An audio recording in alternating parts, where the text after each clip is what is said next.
Let's talk about ableism. My name is Dr. Ruth Dotton. I'm a board certified adult psychiatrist and a neurodivergent affirming psychiatrist. And I talk a lot on this app about different principles related to neurodivergence.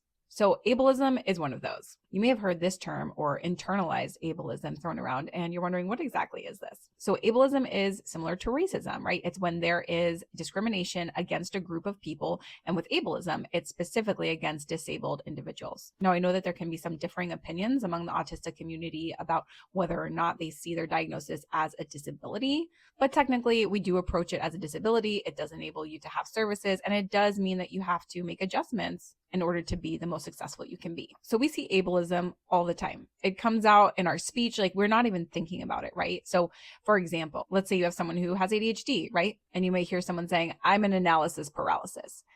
And they're using that term to try and describe their experience. However, it's also discriminating in a way against those who are paralyzed, right? Or you might see it when you go to the doctor's office and someone assumes that because of a diagnosis of autism, either you or your loved one isn't capable of processing information in the same way that anyone else is. Now, sometimes this is true, but there can be an assumption about someone's intellectual capacity when they have an autism diagnosis that is completely inaccurate.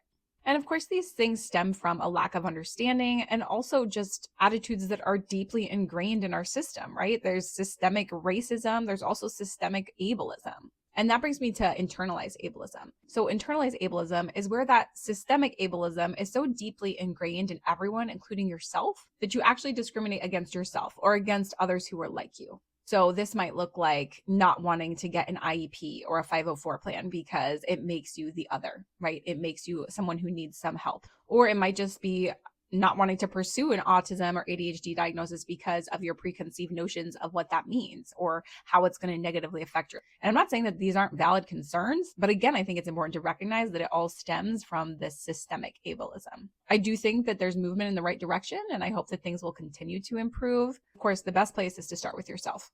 If you have ways that you've experienced ableism or internalized ableism that you didn't even recognize until someone pointed it out, share in the comments below. I think we can all learn from each other. Wishing you all good mental health today, and I'll see you in the next one.